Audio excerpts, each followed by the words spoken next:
నన్ను క్షమించమ్మా. ఈ రాజభవనం, ఈ కుటుంబం నాకెంత దగ్గరో నీకు కూడా అంతే దగ్గరవుతుంది. సమీర్ బాబు, నువ్వు కూడా తనకి క్షమాపణ చెప్పు.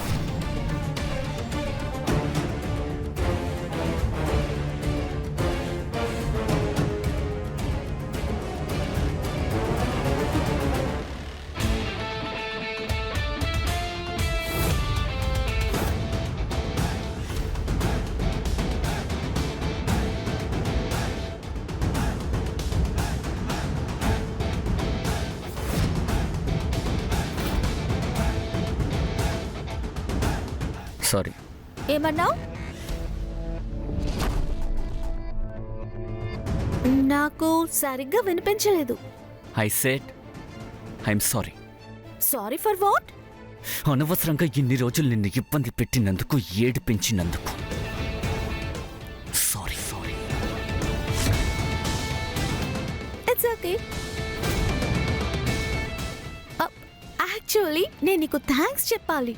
ఎందుకంటే ఒకవేళ నువ్వు నాకు ఇదంతా చెప్పి ఉండకపోతే మా నాన్నకి నేనంటే ఇంత ఇష్టమని నాకు ఎలా తెలిసేది?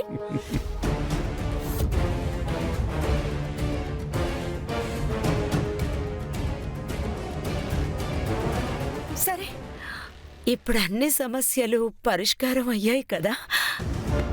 మరి ఇక బోర్డింగ్ పేపర్స్ నా చేతికే మీరిచ్చేయండి. ఎందుకంటే ముందుగా నేనిక్కడి నుంచి వెళ్ళి చెత్త కుండీలో పడేస్తాను. మన శైనవి ఇక మనతో పాటే ఉంటుంది కదా. రా.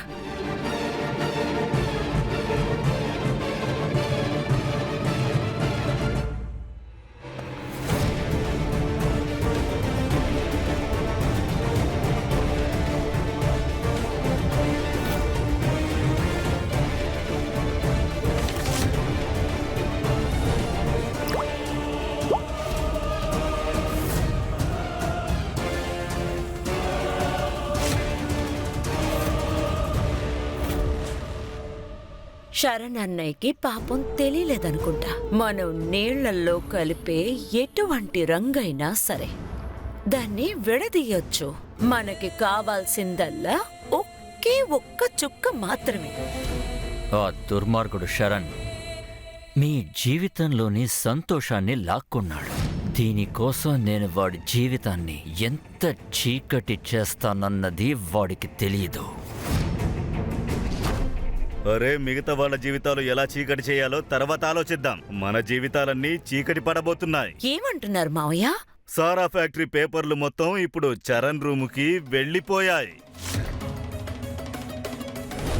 అరే, నీ నాశనం చేశావు. ఏం చేస్తున్నావు? నువ్వెక్కడికెళ్ళినా సమస్యే. ఒకవేళ చరణ్ గనుక పేపర్లు చూశాడనుకో, మనమందరం ఇక్కడి నుంచి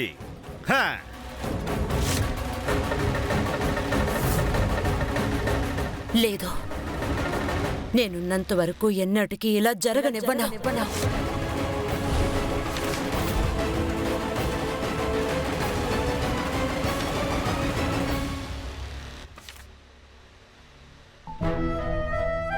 అరే, ఏంటి నువ్వు ఇంకా ఇక్కడే ఉన్నావు?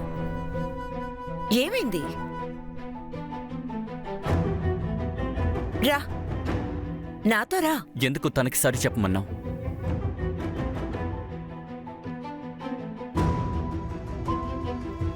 నాకు తెలుసు నా బంగారం ఇప్పుడు కోపంగా ఉన్నాడని. కాస్త ఓర్పుతో ఉండు. నువ్వు తన దగ్గర కేవలం సారీయే చెప్పావు, సరేనా? నేను తనని నీ ముందే నీ కాళ్ల మీద పడి క్షమాపణ అడిగేలా చేస్తాను. అరే, అసలు ఇక్కడ ఏం జరుగుతోందత్తా? ఆ రోజేమో తనకి నువ్వే నిజం చెప్పమన్నావు, మరి ఈ రోజేమో తనకి నిజం చెప్పినందుకు సారీ అడగమన్నావు. దీన్నే రాజతంత్రం అని అంటారు.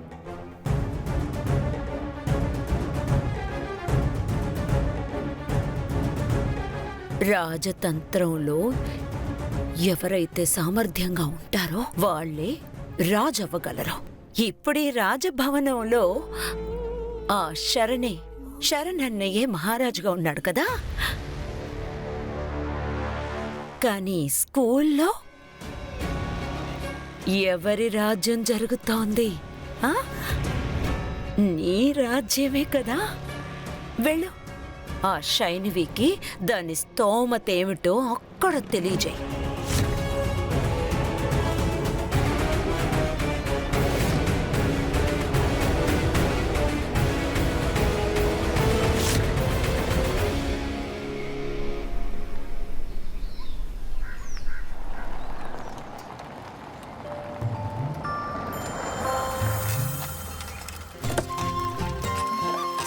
హే సైనవి, ఇంత మంచి కారు పెట్టుకుని ఎందుకని సైకిల్లో స్కూల్కి వస్తున్నావు? ఇలా చూడు, ఎంత చెమట పట్టిందో. చెమటే కదా. నువ్వు ఊరుకో. Much better. నానా, నా first day of new school కి ఈ సైకిల్లోనే వెళ్ళాలనుకున్నా, ఎందుకంటే దీన్ని మీరే నాకు ఇచ్చారు గనక. దీన్ని పార్క్ చేసొస్తాను. ఓకే.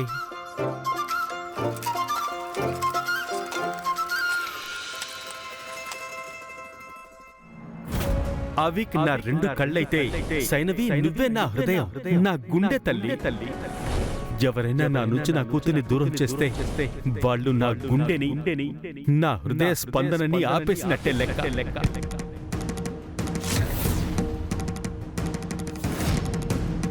దీన్ని పూర్తి చేయలేదు రాజ్. ఇదిగో సైన్ చేయి. సరే.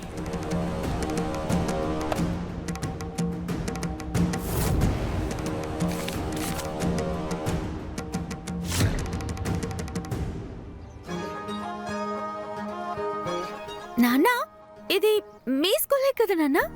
ఎస్ సైనవి, ఇలా చూడు, కొత్త ఊరు, కొత్త మనుషులు, కొత్త స్కూల్, నీకు కొత్త ఫ్రెండ్స్ కూడా దొరుకుతారు. అవును కదా? నాకు తెలుసు. నా కూతురు కొంచెం నర్వస్గా ఉంది. కొత్త ప్లేస్లో నా కూతురు సైనవి కొత్త సంతోషాన్ని కూడా అనుభవిస్తుందని నాకు తెలుసు. సో ఈ కొత్త ఆరంభానికి నువ్వు రెడీగా ఉన్నావా? That's my girl.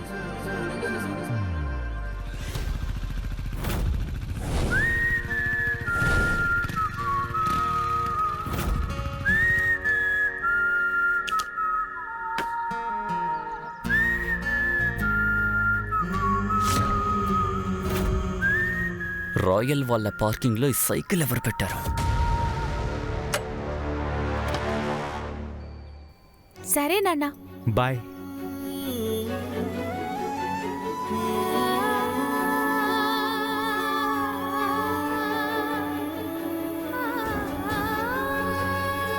సైనవి ఆగు. ఏంటి తల్లి ఇది?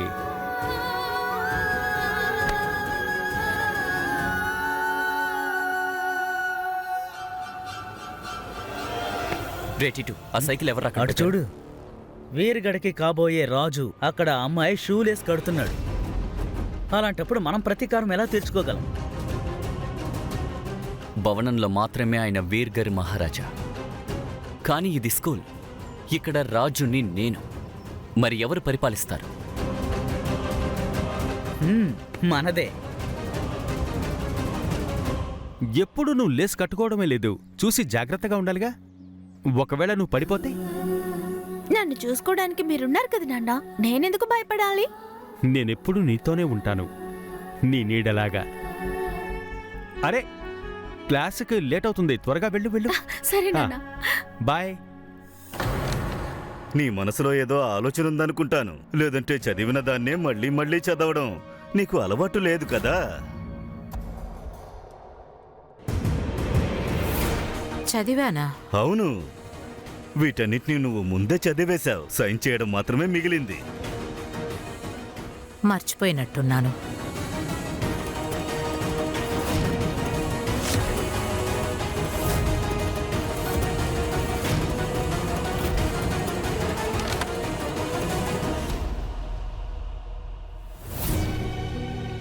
మర్చిపోవడం ఎప్పటికీ తప్పు కాదు. అది నీకు అలవాటైపోయింది రాజ్. అన్నిటికంటే ముఖ్యమైన విషయం ఏంటో తెలుసా? రాజు కుటుంబానికి చెందిన పలకలో ఆ కుటుంబం వాళ్ళ పేర్లే ఉండాలి.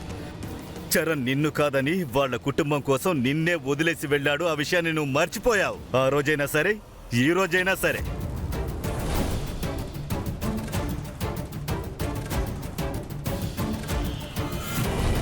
సైనవి సింగ్ రజావత్. కానీ ఒక విషయాన్ని మాత్రం నువ్వు మర్చిపోలేదు. నీ సొంత కొడుకు ఒక చిన్న తప్పు చేయడం వల్ల నువ్వేం చేశావు? వాడిని నువ్వు ఇంటి నుంచి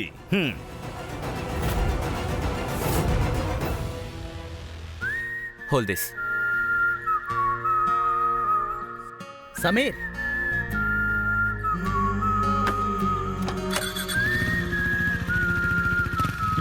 సమీర్, సమీర్ ఆగు, నేను చెప్పేది. ఆ సమీర్కి ఏమైంది?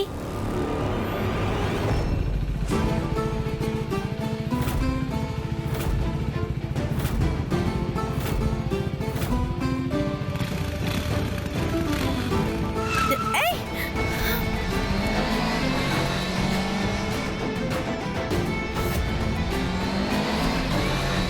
సమీర్ అన్నయ్య బైక్కిని కాదు, ఆయన కోపాన్ని రేస్ చేస్తున్నారు. ఇప్పుడు ఆయన్ని ఎవరు ఆపలేరు. ఫన్ ఇప్పుడే మొదలైంది.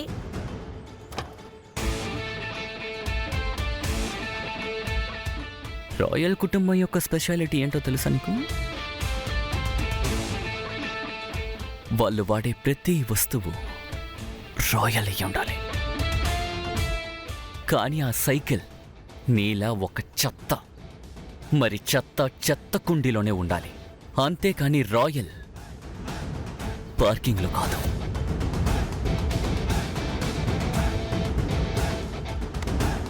మళ్ళీ మొదలు పెట్టేశావా? ఆపితేనే కదా మొదలు పెట్టడానికి. ఇకపోతే ఇదేమీ మీ నాన్నగారి సో కాల్డ్ రాయల్ ప్యాలెస్ కాదు. ఇది మా స్కూల్ కాబట్టి ఇక్కడ నేనే పరిపాలిస్తాను. ఎంత చెప్పినా నీకు అర్థం కాదు. ఎందుకో తెలుసా? ఎందుకంటే నీలో పారేది రాయల్ బ్లడ్డే కాదు. ఒకవేళ రాయల్ బ్లడ్ అయ్యుంటే నీ ప్రైడ్ కోసం ఈ ఊరు వదిలి వెళ్ళిపోయి ఉండేదాన్ని.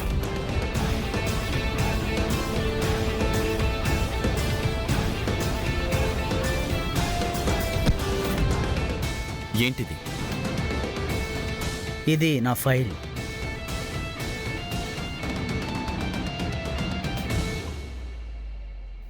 I like it. ఇక ఇది నాది. సరే, అలాగే మీరే తీసుకోండి.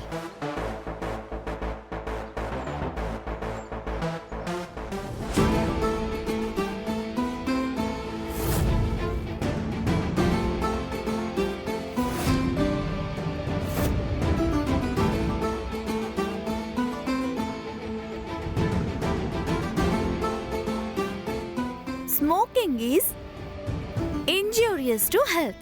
School premises, public places లో స్మోక్ చేయకూడదు. But it's not your fault. మీ నాన్న దీన్ని నీకు నేర్పించలేదనుకుంటా. And you know what? ఎవరి దగ్గరైతే అసలైన పవర్ ఉంటుందో వాళ్ళు దాన్ని చూపించుకోవాల్సిన అవసరం ఉండదు mister. And for your kind information, నువ్వు చేస్తున్న దాన్ని పవర్ని యూజ్ చేసుకోవడం అని అనరు, బుల్లింగ్ అంటారు.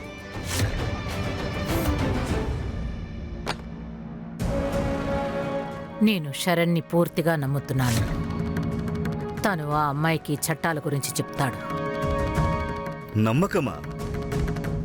నమ్మకమనే విషయాన్ని ఎప్పుడు మనతో ఉన్నవాళ్లే ముక్కలు చేస్తారు. ఇలా చూడు, ఒకవేళ రేపే ఆ చరణ్ మహారాజు అయ్యాడంటే ఆ తర్వాత వాడు నీ మాట ఎందుకుంటాడు? ఆ తర్వాత ఏం జరుగుతుందో ఎవరికి తెలుసు? ఒకవేళ రేపు వాడు అభికి బదులుగా ఆ అమ్మాయికి, ఆ తర్వాత శరణ్ బన్నాకి తన బాధ్యతలేమిటో తెలుసు.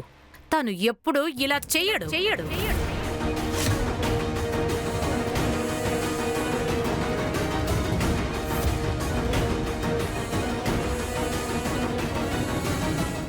ఇలా చూడు, ఈ శబ్దం నా చెవులకు వినిపించడం కాదు, నీకు అర్థమవడానికి ఉపయోగపడితే బాగుంటుంది. అర్థమైందా రాజ్?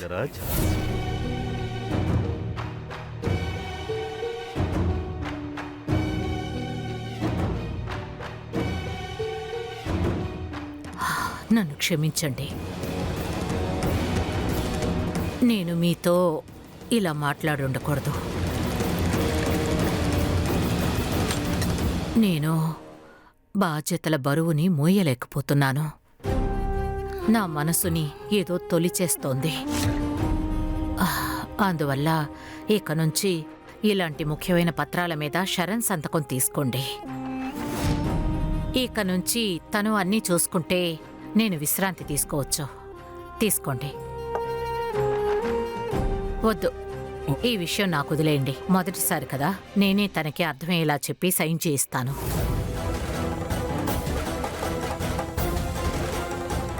రాజ్, కాస్త ఆగు. అయ్ బాబోయ్, నేను ఎక్కడ నిప్పంటిస్తే ఇది ఎక్కడ కాలుతోంది. ఇప్పుడు నేనేం చేయాలి? ఏం చెయ్యాలి? మోహిని, ఇప్పుడు నేను చెప్తాను, నువ్వు విను. యు నో వాట్, నీ ఈగో ఎలా ఉంటుందంటే ఆ నీ బైక్ టైర్ లా ఉంటుంది, ఫుల్ గా ఎయిర్తో. వెయిట్,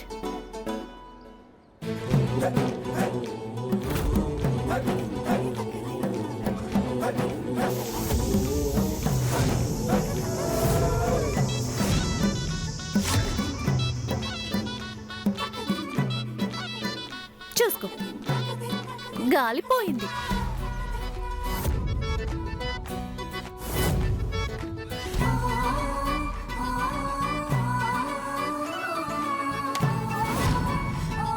ఏది ఎవరికి సొంతమో వాళ్ళకే చేరుతుంది.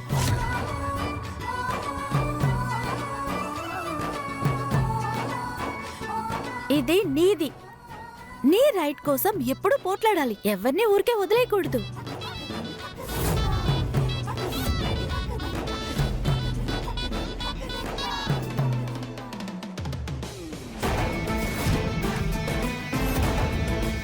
ఇప్పుడేంటి? ఫస్ట్ టైం ఒకరు నన్ను ఛాలెంజ్ చేస్తున్నారు. నేను తలుచుకుంటే నీ అర్హత ఏంటో ఇప్పుడే నీకు చూపించగలను. కానీ ఆ పని చెయ్యి. కొంచెం కొంచెంగా ఏడిపిస్తే మజాగా ఉంటుంది. సో ఈసారి జాగ్రత్తగా ఉండు. ఇప్పుడు గనక నీ షూలేస్ ఊడిపోయి ఉంటే మీ నాన్న వచ్చినా నిన్నెవ్వడూ కాపాడలేడు. అర్థమైందా సైనవి?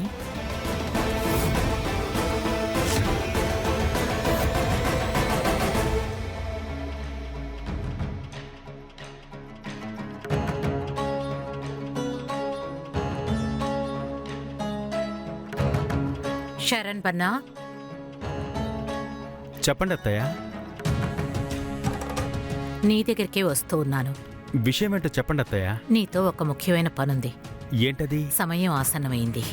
నీ కుటుంబాన్ని, నీ ప్రజల్ని, బిజినెస్ని బాగా చూసుకోవాలి. దానికంత అర్జెంట్ ఏంటి అత్తయ్య? నేను ఇంకా నేర్చుకోవాల్సింది చాలా ఉంది. నేనెప్పుడూ నీకు తోడుగా ఉంటాను, కానీ నాకు బాగా తెలుసు నీ బాధ్యతల్ని నువ్వు చక్కగా నిర్వర్తిస్తావు. నాకు నీ మీద పూర్తి నమ్మకం ఉంది. ఆ బాధ్యతని ఇదిగో ఈ పనితో నువ్వు మొదలు పెట్టాలి.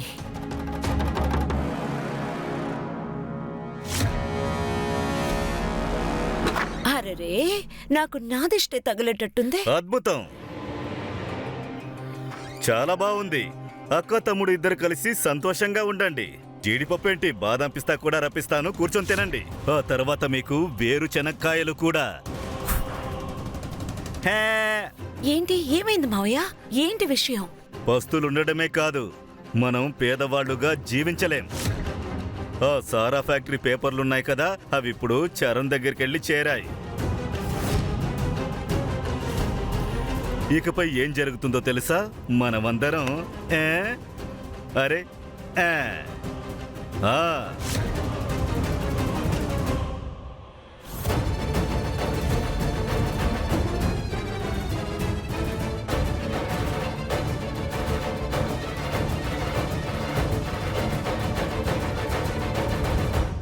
అత్తయ్య, రాజతిలకం నిజానికి జరగబోయేది నాకే, కానీ వీర్గడికి మహారాణి మీరే అత్తయ్య. ఎప్పటికీ మీరే ఉంటారు. అలాగే మీకున్న హక్కుల్ని కూడా ఎప్పుడు మీరు కోల్పోకూడదు అత్తయ్య.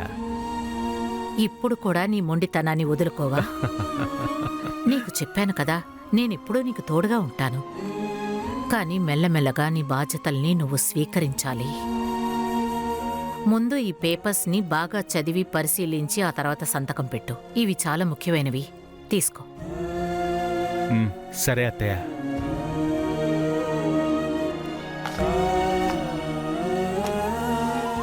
అత్తయ్య, ఎలాగో మీకున్న బాధ్యతల్ని నాకు అప్పగించేశారు. అంత సులభంగా నిన్ను వెళ్ళనిస్తాననుకుంటున్నావా?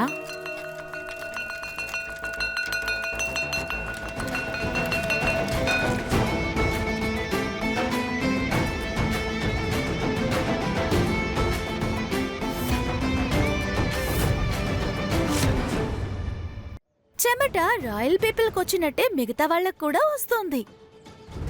ఒక్క నిమిషం.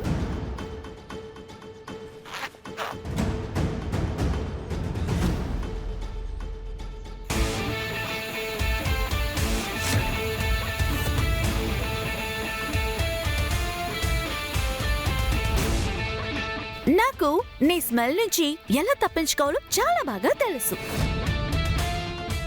ఆగు.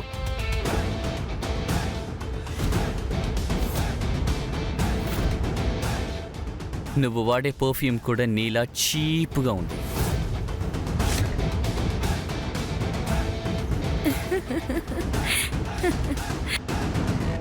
ఇందులో కొంచెం కూడా స్మెల్లే లేదే.